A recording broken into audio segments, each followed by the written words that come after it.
하나님 말씀은 로마서 3장 26절 말씀입니다. 곧 이때에 자기의 의로우심을 나타내사 자기도 의로우시며 또한 예수 믿는 자를 의롭다 하려 하심이라. 아멘. 증인 세 번째 시간, 증인은 하나님의 사랑입니다. 이란 제목으로 말씀을 전하고자 합니다. 목요일 아침 10시에 일찍 와서 기도 준비를 하고 있는데 우리 집사람은 문자에 전화가 왔어요. 사모님 살려주세요. 직감적으로 우리 교회는 아닙니다. 엄청난 일이 있었구나. 마음에 긴장을 했습니다. 바로 문자 보냈습니다. 무슨 일이니? 전화가 왔습니다. 우리 교회에 있다가 결혼해서 갔던 언니가 갑자기 2주 전에 거의 저도 그때 처음 봤는데 막 정신병 걸리면 막 병동에 보내면 애가 벌벌벌 떨고 막 그 얼굴 바뀌고 딱 그런 영상이지 않습니까? 원래는 그 언니가 교회 생활 열심히 하고 그 자기 남편이랑 아침마다 하나님 무슨 음성 주었어? 이렇게 신앙생활 열심히 한 사람이 갑자기 2주 전에 타 지역에서 언니가 그렇게 변화되어지고 언니가 그 줄만 있으면 자꾸 목매달라고 잠도 못 자고 이런 상황에서 이제 자기 친정으로 온 상태에서 그 집사님이 우리 교회가 생각나서 우리에게 연락을 취했습니다. 와서 보니 그 집사님은 금방 설명한 것처럼 정신병원에 감금시켜 놓으면 한쪽 구석대기에 벌벌 떨고 있는 완전히 그런 형태죠. 동생은 그 불쌍한 언니를 쭉 껴안을 수밖에 없죠. 오전에 급히 연락이 오는 것은 잠시 화장실 간다 그랬는데 언니가 또 거기서 목을 매다는 거죠. 너무 놀래가지고 연락이 온 겁니다. 그래서 그냥 기도만 해주고 예수 이름으로만 축사하고 그렇죠. 그렇게 보냈습니다. 그런데 목요일이니까 3일 동안 정말 그 영혼 눈빛을 볼 때 이걸 앞으로 어떻게 제가 감당할 수 있을까? 어떻게 제 어려운 걸 감당할 수 있을까? 정말 생각이 나고 그 눈빛이 너무 선명하게 그려진 거죠. 한번 2시간 정도는 귀신 축사하고 뭐 방언 기도해주고 그렇게 했습니다. 그리고 내가 마지막에 와서 치유해달라고 했는데 토요일날 연락이 온 거죠. 이제 왔는데 목요일날 안수받고 그날 푹 자고 그 다음에 거의 완치가 되어서 월요일날 자기 집에 돌아간다는 겁니다. 저도 이런 기적적인 현상을 말로만 들었습니다만 직접 보니까 하나님의 사랑이 너무나 크고 치유했다 이런 보다는 그 영혼을 살렸다는 그 하나가 얼마나 감사했던지 그 40대 젊은 그 집사님이 이렇게 하나님이 즉각적으로 치유 안 해줬으면 앞으로 그 고난의 현장을 그가 어떻게 감당할까 생각할 때 마음이 뜨거워졌던 것이죠. 그리스도는 어제나 오늘이나 동일하십니다. 주님의 채찍에 맞음으로 질병을 나음을 얻었습니다. 더욱더 믿음을 선포해 가야 되겠습니다. 더욱 주님에 대한 신뢰가 커야 되겠습니다. 놀라운 것은 기적의 현장을 여기에 이곳에 줬다는 것에 대해서 하나님께 감사하죠. 또 한 집사님도 가정에 어려운 위기가 왔는데 세상적으로는 파산이었죠. 근데 이 복음 하나 붙잡고 나는 죽고 예수로만 산다. 이 믿음 하나 잡고 자기 회개하고 변화시키고 성화시키는 현장을 똑똑히 보고 있습니다. 믿음이 가정을 살린다. 믿음이 자기의 그 성격까지 변화시킬 수 있다. 수없이 설교 듣고 또 선포했습니다만 그 기적의 현장이 일어나고 있음을 보고 하나님께 감사했습니다. 그래서 더욱더 믿음을 붙잡으자. 더욱더 하나님 중심으로 서자. 더욱더 그리스도의 보혈 은총을 붙잡자. 이 믿음을 굳게 했습니다. 아마 여러분도 그 기적 현장을 목요일 날 보았으면 더 신앙이 더 확실히 왔을 것인데 초대교회는 이것이 정말 수없이 일어났던 것 같아요. 이렇게 즉각적으로 치유되는 것도 제가 솔직히 많이 보지는 못했어요. 사람들의 간증은 제가 듣고 점진적인 치료하는 걸 봤지 그날 그렇게 하루 만에 그렇게 편안한 상태에 가는 걸 처음 보았습니다. 더 큰 하나님께 영광 돌리고 저희 교회가 쓰임 받도록 거룩함과 성결함으로 전진해 나갈 수 있는 저희들이 되십시다. 우리가 구원 이야기할 때에 우리가 살펴보는 것은 제사함 하나로만 해도 감사하죠. 네, 구원은 제사함보다 더 큰 것 하나님의 사랑의 행위입니다. 사람들이 자꾸 구원받았습니까? 이렇게 말할 때 자꾸 내가 뭐 배나 나 중심으로 외치거든요. 실상은 구원의 은총은 하나님의 사랑의 행위입니다. 이걸 우리가 몰랐어요. 여기에 우리가 많이 주목하지 못했어요. 이것이 시작이었는데 만약에 밧줄을 던져주었을 때 우리 입장에서는 밧줄을 잡았을 때 자기가 물에서 빠져나온 이야기, 물에 빠져나온 이야기만 하고 있는 거예요. 물에서 빠져나온 이야기. 그러다 보니까 20년 전에 물에서 빠져나온 이야기를 계속 하다 보니까 자기 안에 구원의 감격이 점점 사라지는 것입니다. 더 중요한 건 뭐냐면 밧줄을 던져준 사람들의 희생과 사랑과 수고와 노력 이거를 등한시하고 있었기 때문에 훗날 지금 구원에 대해서 사람들이 혼란을 겪은 것이 바로 여기에 있는 겁니다. 저희들이 지금 방향을 튼 것은 바로 구원은 죄사함 맞습니다. 구원은 죄사함 아멘이었습니다. 구원은 우리 편에서 죄사함이지만 하나님 편의 입장에서는 자기를 낮추시고 자기의 사랑을 베풀어 주는 것입니다. 그래서 우리는 이제 구원할 때에 하나님의 사랑의 행위입니다. 하나님의 낮아짐입니다. 하나님의 자기 포기입니다. 하나님의 사랑의 극치입니다. 이걸 묵상하고 기도할 것입니다. 그래서 연세중앙교 찬양 오후 예배의 찬양을 제가 계속 듣고 있는데 거기에 많은 청년들이 그 찬양 듣고 눈물을 흘리고 감격하는 것이죠. 이것이 회복돼야 됩니다. 그리스도의 사랑의 행위가 내게서 회복될 때에 우리는 그것이 죄사함뿐 아니라 구원을 누린다. 구원이 내 삶 가운데 적용되고 있다. 이렇게 하는 것입니다. 그러므로 오늘 지금 뭐에 집중해야 되냐면 나로 지금 그리스도의 사랑의 행위 십자가죠. 그리스도의 사랑의 자기 낮추심 거기에 다시 감격하게 해주십시오. 이 믿음이 저는 볼 때에 놀라운 역사를 일으킨다 보는 겁니다. 그래서 우리는 칭의를 살펴보고 있는데 우리 중학생회가 앞에 그 매주 추수감사절 칭의 이야기를 듣고 저한테 와서 칭의가 뭡니까? 이렇게 물어봤습니다.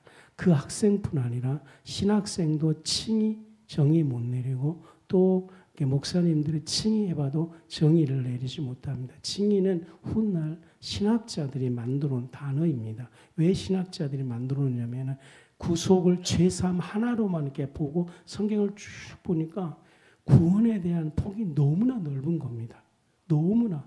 우리 요 앞에 칭의를 하나님의 의로운 행위다 이렇게 말을 했죠. 그런 성경 구조도 있고 구속은 또 성화라는 점점 변해가는 것 이것도 있고 구원은 또 완성, 영화, 완전 하나님과 하나됨 성경 구조이 너무 많은 겁니다.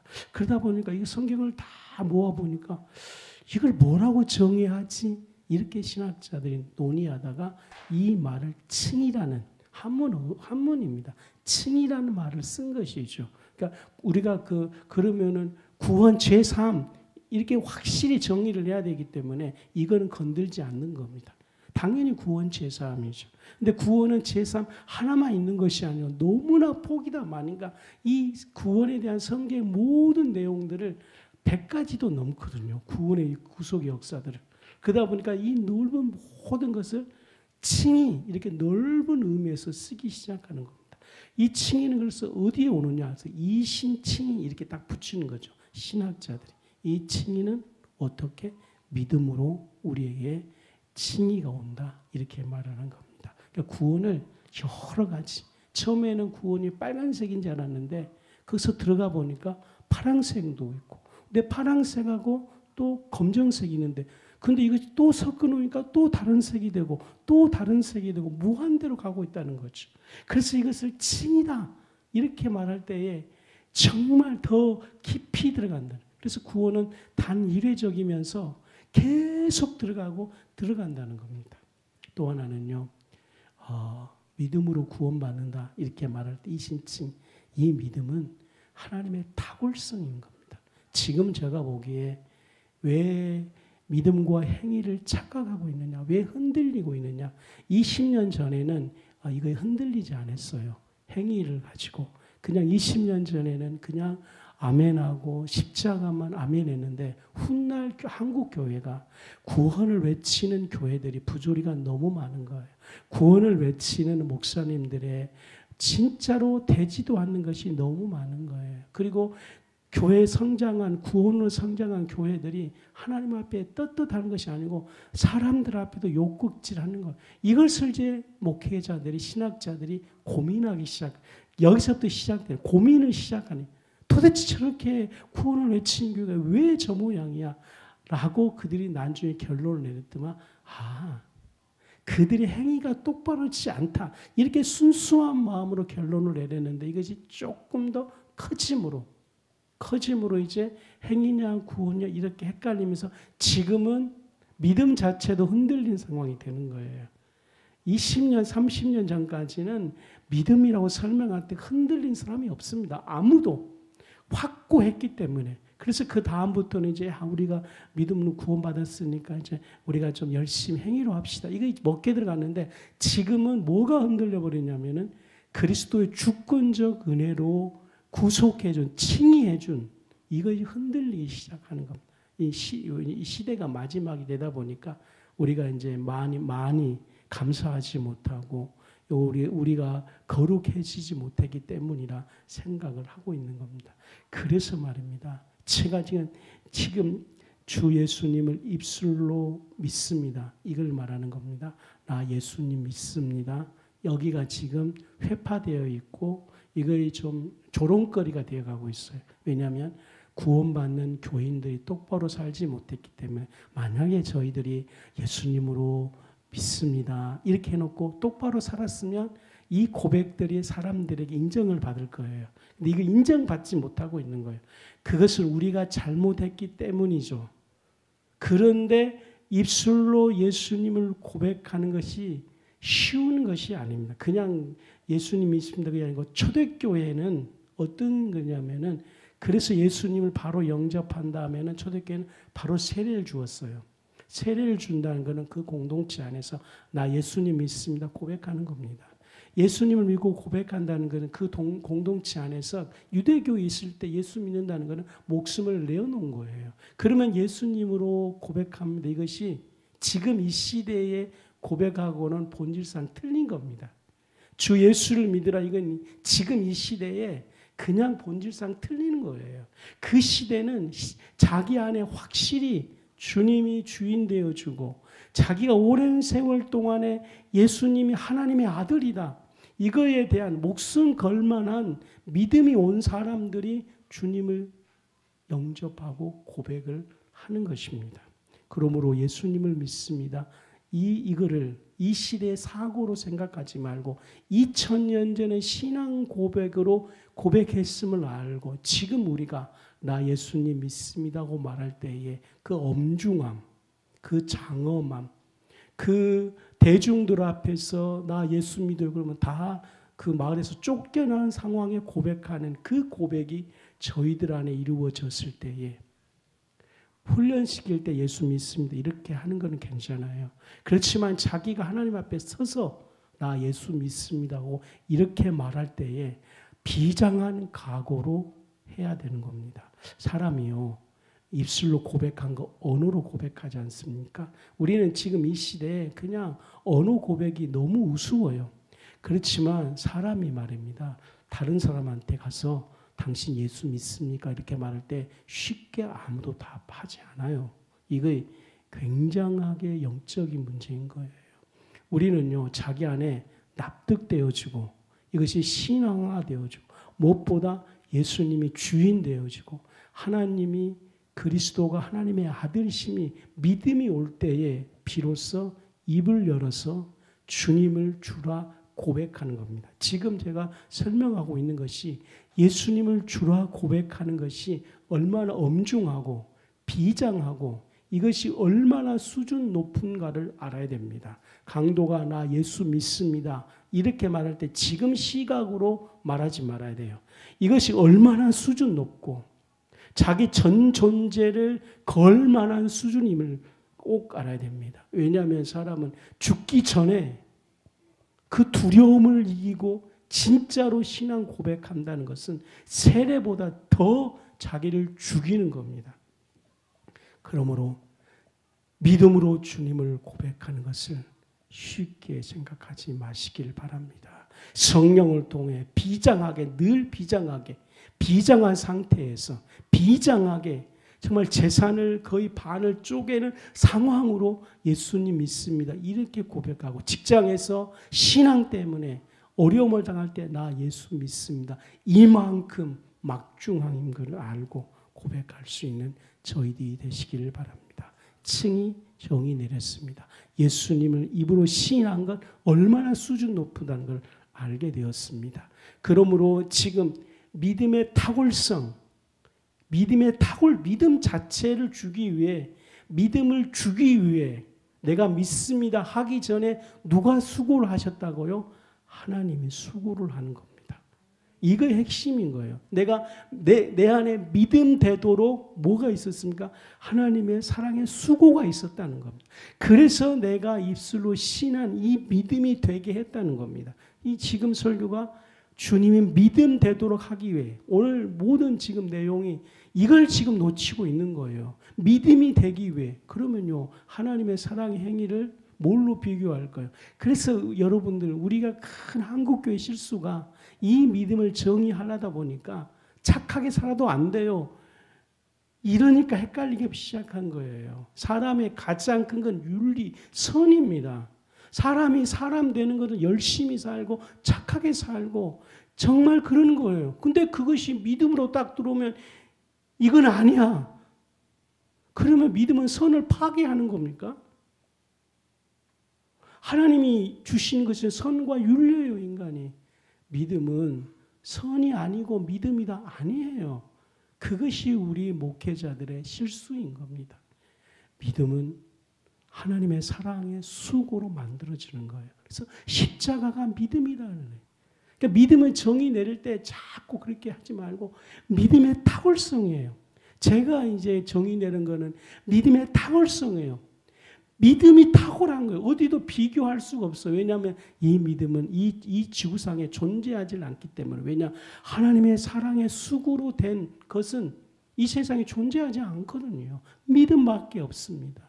그러므로 믿음을 갖는 자여 선하게 사십시오. 전혀 충돌하지 않는 거예요. 믿음을 갖는 자여 구제하십시오. 충돌하지 않는 거예요. 믿음을 가진 여러분 윤리를 가지고 사십시오. 왜 윤리와 믿음이 충돌하고 난립니까? 왜 제사함을 설교하면서 윤리를 배격하고 믿음을 말하면 그러면 그 믿음은 어디서 왔냐는 거죠. 윤리가 아닌 믿음은 어디서 왔어요? 그는 화성에서 온 겁니까? 당신의 정의에서 옵니까? 나는 윤리가 아닌 믿음, 그 믿음이 아니고 하나님의 사랑의 수고로 십자가로 준 그 믿음을 나는 갖는 겁니다. 그래서 첫 번째가 바로 믿음의 대상이신 예수 그리스도, 바로 이거의 믿음인 거예요. 그러니까 이 세상에는 예수님을 통해서 아는 건 믿음이 아닌 거예요. 윤리가 아니고 믿음, 그것도 믿음이 아닌 거예요. 오직 믿음의 대상 그리스도, 다른 말로 말하면 하나님의 사랑의 수고로 된 거예요. 그것을 우리는 어떻게 해요? 영접하고 취득하고 받아들이고 입술로 시인하는 것이죠. 그걸 우리는 거저 주었으므로 우리는 어떻게 해야 됩니까? 이제 거저 받았으니까 사람들은 우리를 뭘 봐요? 행위를 보지 않습니까? 내가 똑바로 살지 못하면 내가 갖고 있는 믿음에 대해서 비난하고 조롱하는 거예요. 그런데 정말 그 사람의 선과 윤리, 인간 관계 속에서 어느 이기적 상황 속에 내려놓고 그러면은 그 사람은 이 사람을 귀히 여긴다는 거죠. 그때 우리에게 거저준 믿음을 이야기하는 겁니다. 그러면 그 사람에게 있어서 믿음은 종기가 되는 거예요. 당신 믿음 때문에 이렇게 했군요. 그러니까 우리는 이제 우리 때문에 믿음이 조롱받을 것인가 종기될 것인가 여기서 행위가 오는 것이죠. 여기서 행위가 오는 겁니다. 믿음의 대상이신 그리스도의 사랑 때문에 우리는 그 믿음을 받아서 우리가 삶 속에서 진짜 그냥 내려놓고 조금 손해보고 이렇게 되면 그 사람이 우리에게 와서 당신은 뭐 때문에 말합니까? 그러면 우리가 그때 믿음을 이야기하면 믿음을 존귀 여긴다는 겁니다. 바울은 이것을 지금 강조하고 있는 것입니다. 하나님의 의가 우리에게 전가되었다는 걸 꼭 하십시오. 하나님의 의가 우리에게 전가되도록 그분의 사랑의 수고가 있었다는 겁니다. 근데 사람들이 전가된 은혜를 받지 않아요. 참 답답한 거죠. 그들은 뭡니까? 하나님을 무시하기 때문에 그래요. 하나님을 모독하기 때문에 그래요. 하나님의 사랑을 거절하는 거예요.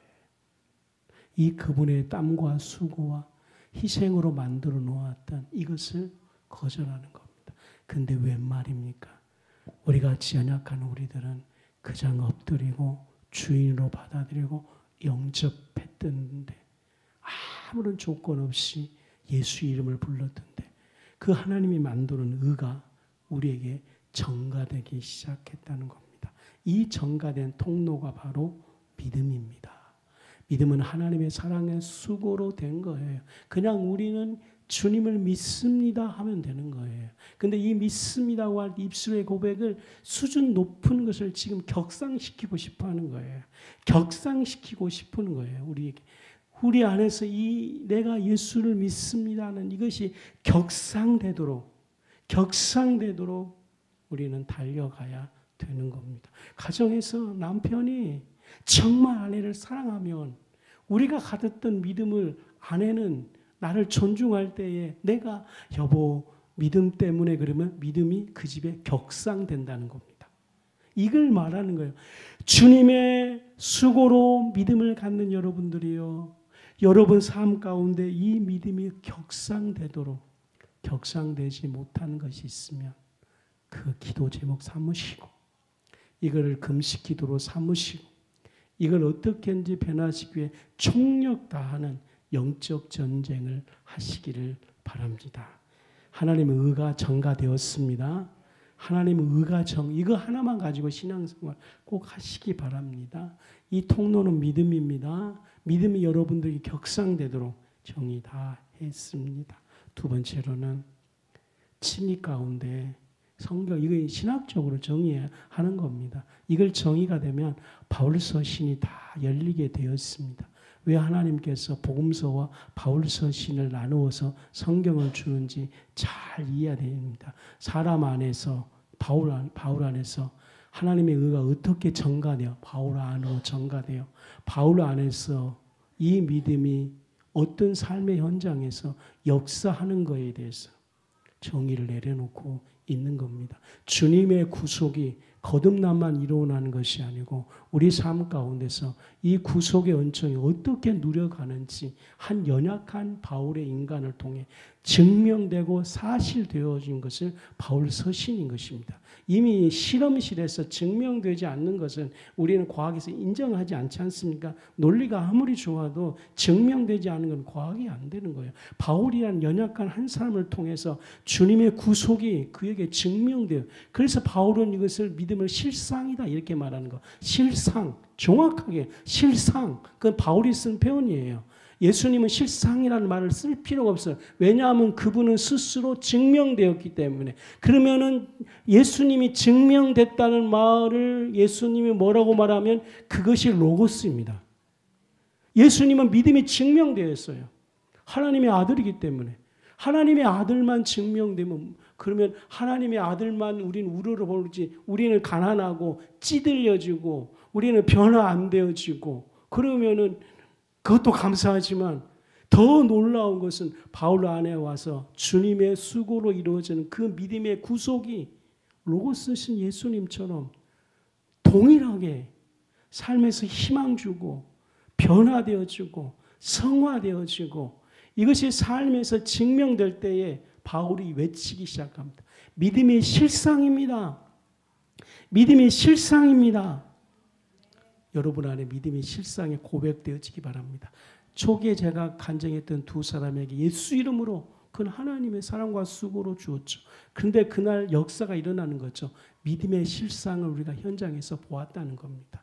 우리의 삶 속에서 구속의 믿음의 그 역사가 실상화될 때에 하나님께 영광 돌리게 될 것입니다. 로고스이신 예수님께 하나님께 영광 돌립니다. 하나님은 본질이 영광이에요. 당연하죠. 예수님은 로고스로 영광이에요. 우리는 믿음의 실상됨으로 하나님께 영광 돌리는 것입니다. 그래서 저는 이 구원을 세 가지로 보는 거예요. 죄 사함을 해줬던 우리에게 하나님의 본질의 영광을 볼 수 있는 은혜를 주시고, 그 다음에 예수님이 육신 되어서 이 땅에 오셔서 말씀으로 역사했죠. 그것을 우리는 복음서에서 성경을 묵상함으로 하나님께 영광 돌렸습니다. 그리고 우리는 주님이 주신 이 믿음을 가지고 우리의 삶에서 하나님의 영광이 나는 것을 눈으로 보고 마음으로 느끼고 감사할 수 있게 되었습니다. 이 세 가지를 온전히 누릴 수 있는 저희들이 꼭 되십시다. 그리스도인들은 칭의 받은 우리는, 구원받는 우리가 여전히 자기 안에 죄인이지만 동시입니다. 바로 그리스도 안에서 완전한 의인입니다. 여러분들, 저는 이것이 이제 축복이라고 느끼기 시작해요. 왜냐하면 예수님을 영접하는 순간에 믿음으로 우리는 구속 칭의를 주었지 않습니까? 그러면 성경 우리 보고 완전한 의인이라고 말합니다. 근데 우리는 동시에 죄인이에요. 이런 형태를 갖는 형태의 인간은 없어요.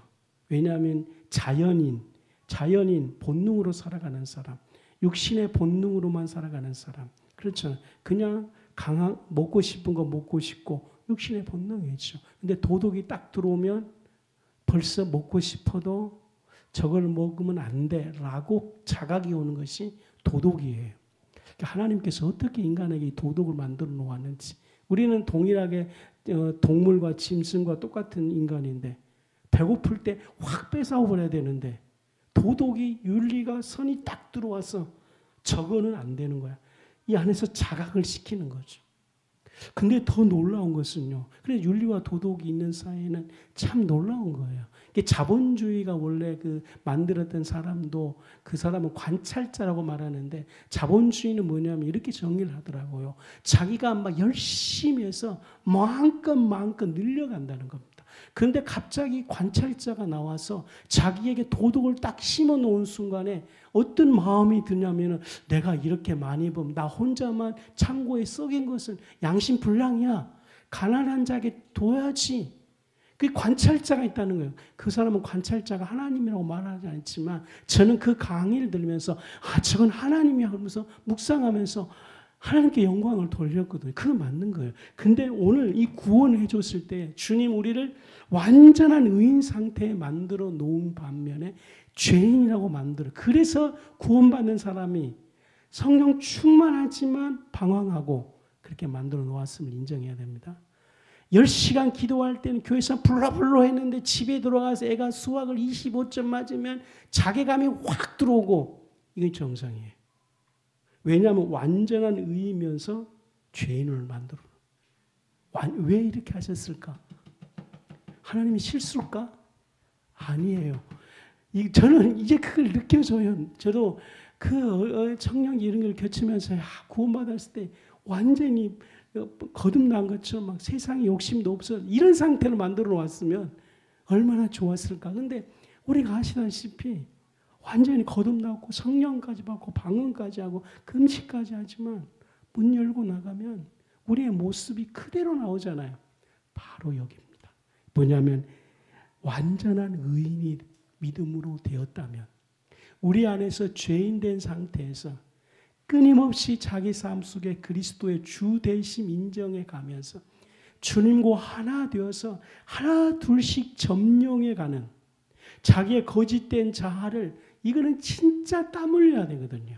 회사 하면서 막 갑자기 막 더 크고 싶은 욕망과 욕심이 막 생기기 시작하면 이거 절제하지 못해서 지금 한국 경제의 위기는 다른 데 있는 것이 아니고요. 욕망과 욕심이 만들어 놓은 괴물체인 겁니다. 자기의 역량이 50밖에 안 하는데 70, 80 만들어 놓아서 이것을 갚을 수 없을 때 무너져 가는데 그 누구도 이 경제 시스템의 욕심과 욕망 때문이라고 말하는 사람이 하나도 없는 것입니다.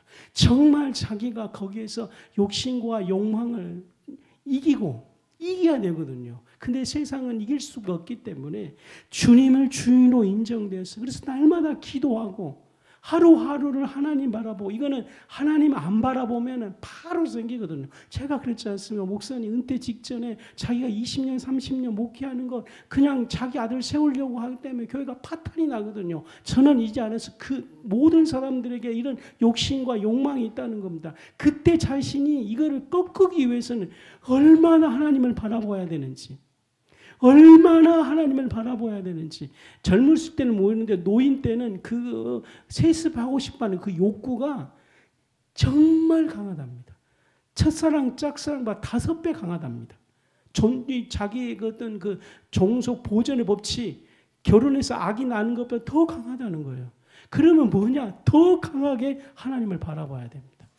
더 강하게 거룩을 향해서 나아가야 됩니다.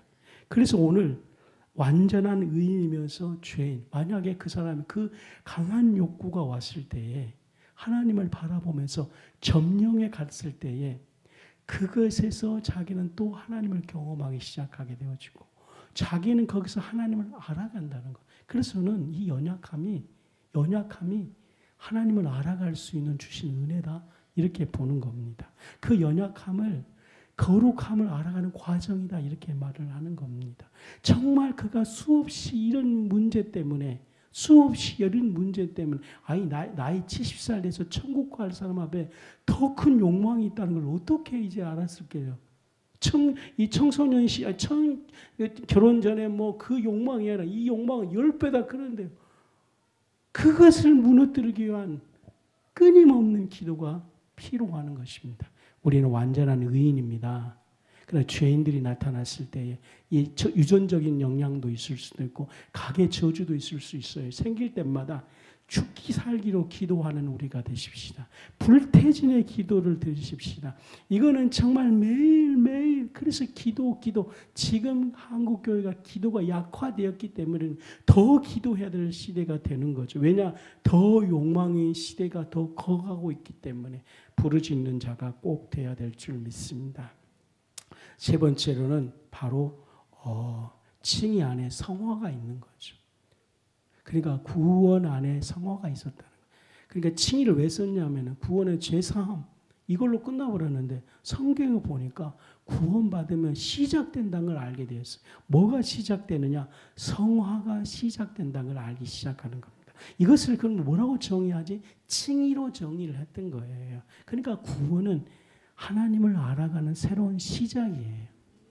구원은 뭐냐면은 거룩한 자로 실질적으로 변화되는 과정이에요. 구원을 누리십시오. 죄사함을 받으십시오. 변화하는 이 과정의 출발점에 쓰십시오. 변화되는 과정의 출발점에 당당히 쓰십시오. 그래서 그 집안 안에 들어가 당신이 구원받았으면 부엌도 청소하고 안방도 청소하고 청소뿐 아니라 좋은 가구를 드러내십시오. 좋은 가구 드러내려면 어떻게 해야 됩니까? 돈이 있어야 됩니다. 그럼 돈이 있어야 되면 열심히 일해야 된다. 그렇게 과정에 가는 것처럼 이 변화되는 과정입니다. 과정. 변화된 과정 가운데 뭐가 필요합니까? 청소가 필요합니다. 변화되는 과정 가운데 아이디어, 생각이 필요하다는 겁니다. 변화되는 과정 속에 뭡니까? 돈을 벌 수 있는 어떤 그 힘이 필요하다는 겁니다. 마찬가지로 이 성화의 과정은 매우 성화의 과정은 거룩한 자로, 그러니까 구원은 거룩한 자로 만들기 위한 하나님의 선물이다 이렇게 정의를 내리고 싶어 하는 것입니다. 성경에서는 사도 바울을 통해서 거룩한 자로 변해가는 과정을 성경에 구석구석 써놓았습니다. 그리고 이 변화의 과정 속에 바울은 한 번도 뒤돌아보지 않고 한 걸음씩 한 걸음씩 계속하는 것입니다. 줄기차게 여러분들 이 변화에 가는 과정을 믿음으로 받아들이십시오. 변화해 가는 과정이 진짜로 하나님이 주신 놀라운 축복의 현장인 것입니다. 뭘로? 거룩한 자로. 거룩한 자로. 왜냐하면 하나님은 거룩하기 때문에 그렇습니다. 여러분들로 가장 지금 청소년 시절 어렸을 때는 유전자적으로 친구들랑 그냥 가까워져요. 우리 어른들이 그랬으면 참 좋겠어. 그냥 유전자야. 그냥 이 대학생 1학년 여대생들 내가 유튜브로 봤는데 아무것도 아닌데 막 깔깔깔깔 웃고 대화가요. 아무것도 아니에요. 근데 막 웃고 그런데 어른들한테 그냥 해봐요. 하나도 안 웃어요. 이제는 그 나이 때는 아무거나 웃는 그런 시대가 되지 않는 된 거예요, 어른들. 그래서 이제 교회가 40대 가면은 좀 그런 것이 호르몬 영향도 되게 강합니다, 그것이. 근데 뭐냐면 친해지냐면 같이 고생하고 같이 동반자가 되면 그 이야기가 쉬워져요. 아주 무슨 말 하면 쑥쑥쑥 들어가는 거예요. 그래서 저도 개척하다가 하신 목사님 만나면 서로 그냥 표정만 해도 그냥 표정 속에 마음을 다 읽어요. 많이 말할 필요 없어요. 같이 개척을 해도 금수저 말고 아주 막 땅바닥에서 기어서 해가지고 한 사람 진짜로 그냥 이러면 막 다 전달이 돼요. 하나님하고 우리 관계 이렇게 하고 싶어 하는 거예요. 하나님하고 우리가 그러면 쑥쑥 이 거룩한 자와 연합이에요. 이게 안 되면은요 막 말을 많이 해야 되고요. 설명을 해야 돼요. 하나님 앞에 설명할 필요가 없어요. 그래서 하나님은요 신음소리도 들으신다. 이것이 바로 구원의 성화의 과정 가운데 변화의 과정을 걷는 사람에게 주신 하나님의 모습이에요. 너의 신음소리 하나님 그래요. 제가 기도하면 하나님 그래요. 여러분 뭐라고 말하는지 모르잖아요. 내가 지금 하나님 그래요 말할 때 벌써 주어 동사 다 서술 해본 거예요. 뭘 말하고 싶어요. 집사님 내가 하나님 집사님 그래요. 그러면 내가 뭘 담고 있는지 집사님은 모를 수도 있지만 나와 하나님은 아는 거예요. 왜냐하면 평상시 내가 마음에 놓고 기도하고 항상 볼 때 집사님 할 때 생각하고 이런 것들을 마음속에 있는 것들을 하나님 그래요 말할 때 하나님 거룩하신 분이기 때문에 주님은 지금 내가 뭘 마음속에 담고 있는지를 다 안다는 거예요. 그래요 하나님. 그래요 하나님. 그래서 방언 주는 거예요. 방언이 시끄럽다고 말하지 말고 방언을 말하면서 마음을 전달하는 거예요. 구원은 칭의입니다. 구원은 성화입니다. 변화하는 과정 속에 출발점에 믿음으로 전진해 가면 우리는 거룩한 자로 되는 거예요. 거룩한 자가 되면 하나님은 거룩한 자로 우리 앞에 쓰는 겁니다. 그러면 하나님은 우리의 마음과 서로 친밀해지고 많은 대화하지 않을지라도 얼굴에 인상만 찍고 있어도 마음이 전달되는 겁니다. 그때에 주님이 우리에게 뭐라 그런지 아십니까? 너 이렇게 기도하라. 아버지. 내가 한번 아버지 할 때니까 아버지. 그래요 그럴 필요 없이 아버지. 그래서 주기도문은 구속의 성화의 과정을 걷는 자에게 하나님은 너의 아버지가 된다는 것을 우리에게 증명해 주고 있습니다. 그러고 보니까 놀랍죠. 이렇게 하기 위해서 믿음이 필요한데 그래서 믿음이 뭐예요? 하나님의 사랑의 수고로 되는 거예요. 이걸 뭘로 비교해요? 윤리로? 말도 안 되는 소리예요. 윤리를 가져오면 그냥 윤리선으로 탁월성, 윤리선 탁월하지만 거룩한 자로 갈 수 없어요. 그 안에서 아버지 이렇게 안 나와요. 거룩한 가정 속에 가는 자들은 많은 말 하지 않아요. 아버지 주여 이렇게 안에서 나올 수 있게 하는 것은 믿음밖에 없는 거예요, 여러분. 이 믿음은 하나님의 사랑과 수고입니다. 그래서 고린도후서 17장 18절 이 성화의 과정을 보고 왜 이 성경 구절을 썼을까? 영으로 오는 거죠. 주는 영이 신이 그 성화의 과정 속에 가는 자에게 하나님은 영으로 오신다는 겁니다. 마음뿐 아니라 마음 전달도 대단하거든요. 마음 전달. 그래서 저는 남과 여를 만들어서 가정을 만들어서 성화의 가정 가운데 죽도록 맞추고 진짜 죽도록 자기를 잡아 당겨서 맞추고 막 그러면 양쪽에 있는 사람들이 알거든. 이 사람이 맞추려고 노력하고 있고 그러면 사랑스러워져요. 그러면 사랑스러우면은 마음 전달이 돼요. 대화가 언어가 어렸을 때 단어로 다 돌아가는 거예요. 언어가 예뻐, 좋아, 완전히 다 단답형이야. 그러다 보니까 마음 전달하는 과정이 너무나 행복한 딱 거기까지예요.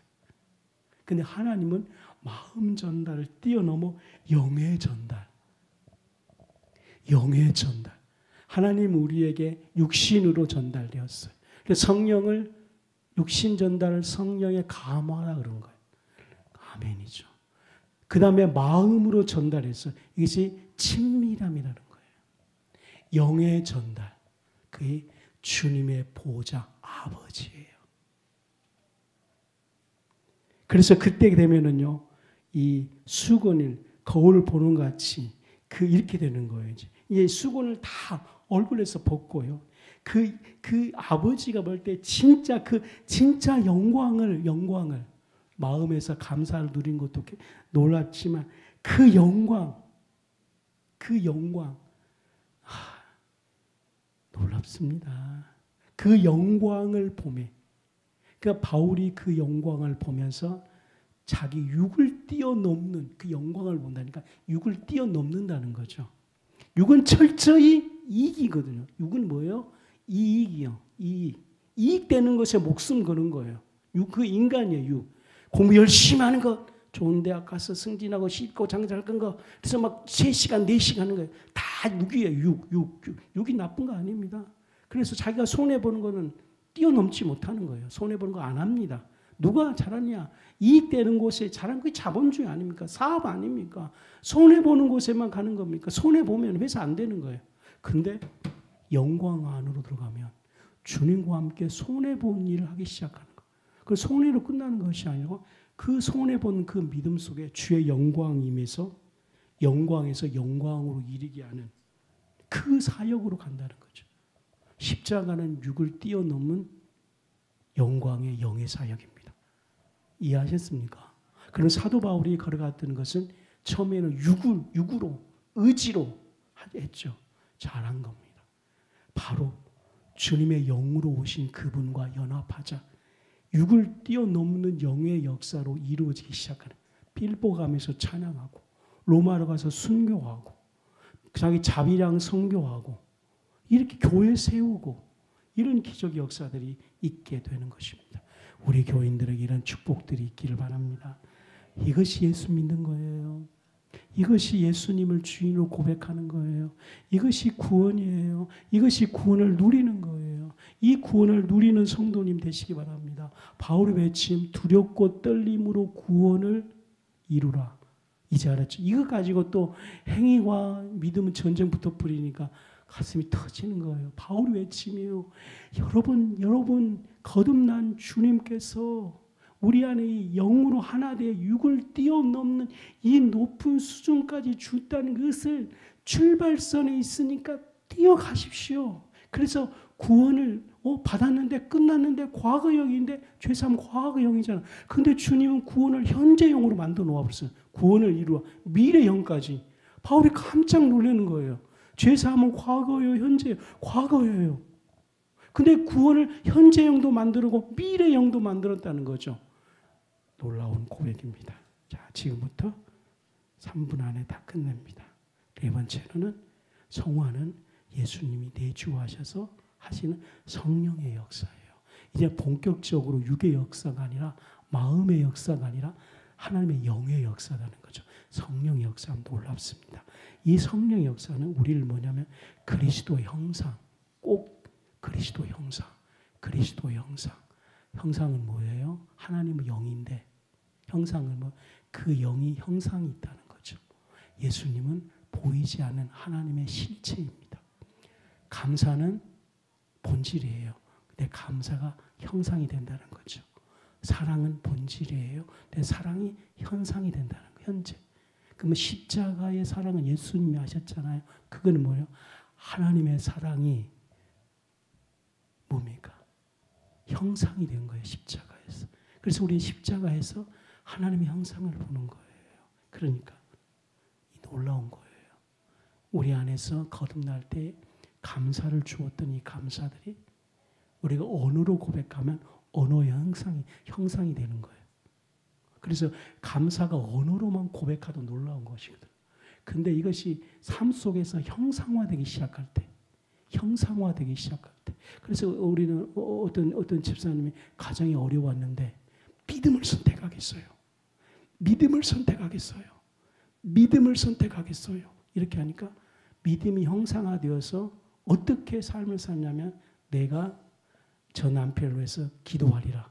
그러니까 믿음이 보여지기 시작하는 거예요. 그래서 지난날은 확 잔소리했는데 그냥 안아줬어요. 그러면 그 사람에게 믿음이 안아주는 걸로 형상화되었어요. 나한테 안 안아주면 나는 형상을 안을 수 없어요. 물론 여보 고마워 언어 형상화예요. 근데 분명히 혼내고 깽판쳐야 되는데 아무 말도 안 하고 나를 탁 안아주면 그 아내에게 있어서 믿음이 나한테 형상 만졌다는 거죠. 이해하셨죠? 믿음이 형상 되시길 바랍니다. 그리스도가 형상. 이거 참 놀라운 거죠. 그리스도가 형상. 그게 뭐냐면 하나님의 본질이 만질 수 있도록 형상화되었다는 것이죠. 갈라디아서 4장 19절. 바울의 기도예요.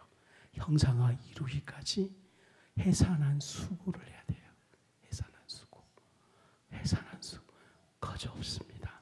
해산한 수고. 형상. 그래서 우리가 네팔에 교회에 헌신할 때도 공짜 아니거든요. 하나님 전능하십니다. 하나님 네팔 교회 지십시오. 이것도 아멘이에요. 전능하신 하나님이 직접 한 거예요. 근데 우리가 헌금하기 위해서 아껴 쓰고 아껴 써서 했다는 거예요. 우리의 사랑이 네팔에 형상화된 거예요. 모든 삶은 그리스도 형상입니다. 수고하시기 바랍니다. 여보단다. 주여, 내가 하도 집에서 여보 사랑이라도 언어 형상화, 할렐루야. 이건 좋은 거다. 할렐루야다 진짜. 여섯 번째로는 성화와 성령입니다. 성령께 왜 성령이 주도적인지 알았어요. 육이 아니라 영으로 이끌어 가지지만 순종할 책임 우리에게 있는 겁니다. 내주하신 성령 우리 인격과 삶을 지배하는 상태가 성령에 충만한 상태입니다. 에베소서 5장 8절 술 취하지 말라. 이는 방탕하신 것이니 오직 성령에 충만하라 그랬습니다. 일곱 번째 성화는 자기 부인입니다.